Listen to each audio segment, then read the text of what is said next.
As recently as January 2021, we still saw these news reports on the web. A year after first death in China, coronavirus source still a puzzle. Mystery still shrouds origin of COVID-19. It appears the science community still does not have a definitive conclusion as to the true origin of SARS-CoV-2, the virus that causes COVID-19. But maybe scientists have not explored another angle. Folks, it seems to me the recent viral outbreaks coincide with the spate of asteroid flybys over the past 2 decades.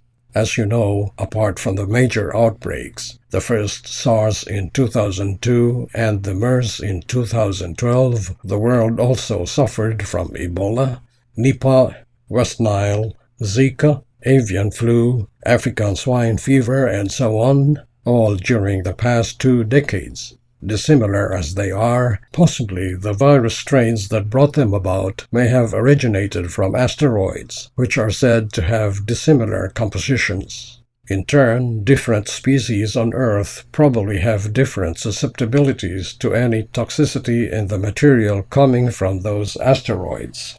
This graphic from a Wikipedia article shows a list of the known asteroid flybys. The article classifies a flyby as an approach by a celestial body within 1 lunar distance of the Earth, 1 lunar distance, or LD, being the distance of the Moon from the Earth. The chart on the left shows the number of known flybys, with 91 in 2018 being the highest. The chart on the right shows that many of these flybys, shown in red, were not even detected until after their closest approach. Those indicated in yellow were discovered less than 24 hours before closest approach. Although not shown here, many flybys actually came even closer than our telecommunications satellites. When a foreign body comes close enough, that foreign body is subjected to our planet's gravitational pull. In fact, the trajectory of the orbit of an asteroid can change direction as a result, as shown in this illustration of an actual flyby that occurred in August 2020. The gravitational attraction will cause the asteroid to shed rocks and particles from its surface, and these end up entering the Earth's atmosphere. According to scientists, asteroids are the parent bodies of some meteors. Some of those rocks will burn up in the atmosphere, while some reach the ground in fragments. Residual smaller particles ejected by the asteroid during the flyby won't have enough mass or density to ignite, but will still find their way to the ground. Even outside the Earth's gravity, at least one asteroid, Bennu, has been documented to be steadily ejecting rocks and particles as it rotates on its axis.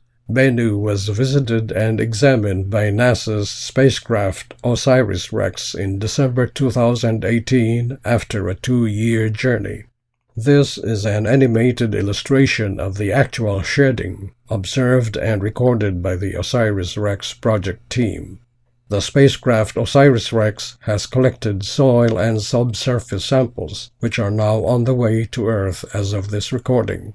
The samples are expected to arrive in September 2023. While the asteroid Bennu may not be typical, possibly there may have been others similar to it among the flybys in the recent past that were actively sending rocks and fragments into our atmosphere.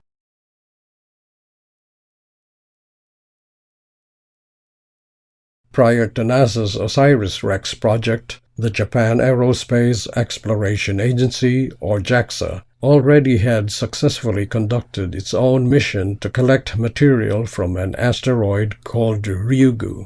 Its spacecraft, Hayabusa 2, which was launched in December 2014, reached Ryugu in April 2019 and, shortly after arriving, fired a projectile at it to free up soil and subsurface material. Hayabusa 2 then collected the samples and delivered them to Earth in November 2020 by dropping them off in a capsule over a target in the Australian outback before proceeding to visit certain other asteroids. Have a look at these photos of the collected material. The samples were retrieved by JAXA personnel for transport to Japan for scientific study. Scientists only intend to use the samples to find out about the beginning of the solar system, but we do believe their study will include testing for the presence of any elements or agents that may be toxic to life on Earth. I think it's not inconceivable that the viruses that we have been struggling with came from asteroids. The widely bandied about supposition that COVID-19 started from the Huanan seafood market in Wuhan, China, has been put to question because many of the very first cases actually had no contact or connection to the seafood market. And then there were also strong, well-supported claims that even months before December 2019, the virus actually had been detected in wastewater or sewage in Italy, Spain, and Brazil. In addition, several patients in China earlier that year already had antibodies against the disease that would turn out to be COVID-19, meaning they were already infected even earlier, possibly before 2019. To top it all, as far back as 2012, in Mojiang region, China, this as yet unidentified virus sickened 6 men and killed 3 of them after they removed bat feces from an abandoned mine shaft. They all tested negative of all the known viruses at the time, but scientists have found that the virus from those cases had the signature of SARS-CoV-2. SARS-CoV-2, it appears, has been around for quite some time. Scientists say that SARS-CoV-2 has an animal origin, specifically bats in this case. But one would wonder, could animals really produce viruses all by themselves? Perhaps it's more like their system exhibits a reaction when exposed to a strange substance or stimulus in the environment, and they become incubators and carriers. Isn't it possible that the original substance might have come from an asteroid that made its way to our environment? A number of sources say that infected bats might have transferred the virus to humans not through their meat or the meat of an intermediary animal, but through their feces. They state that the market for bat feces or guano as fertilizer or for medicinal purposes is much bigger than for bat meat. Possibly the spread of the virus resulted from people being exposed to bat feces rather than to the meat of a bat or some other animal. Other animals have been found to also be so-called reservoirs of viruses. These include domestic cats, mink, ferrets, and hamsters. Even when they are asymptomatic, they can transfer viruses to humans through contact and through their excrement, even fumes or aerosols from their excrement. That's something for us to think about. We have to be careful in handling animal wastes. Some researchers have found that the virus can be destroyed by ultraviolet light, specifically UVB light. UVA and UVC have no effect. In Israel, researchers have successfully used inexpensive UV LED bulbs with a wavelength of 265 to 285 nanometers to neutralize the virus in less than half a minute. However, this is dangerous if people accidentally get directly exposed to the UV light.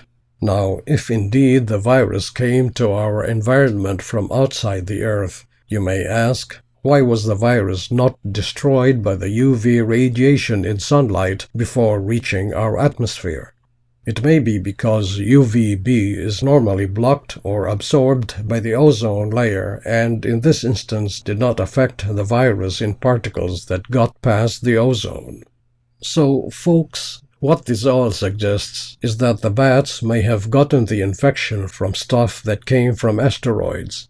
Some people and other animals may even have been directly infected the same way too.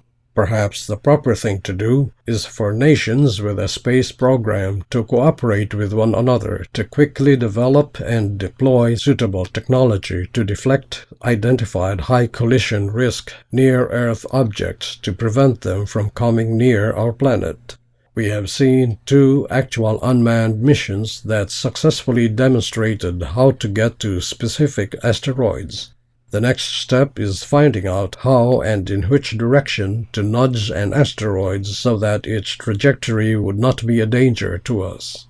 This is an artist's concept of a future manned mission with that very purpose. For the time being, we should really isolate places where meteorites and other foreign objects have been seen to land, disinfect the area the usual way, and treat the foreign objects and the surroundings with UVB radiation for good measure. There will still be random smaller particles that may be airborne, so we should continue wearing face masks and face shields. You may or may not take this seriously. I am just a lay person with zero credentials looking at facts. Please let me know what you think in the comments. I will be making more videos about insights on various topics. Feel free to visit this channel whenever you can.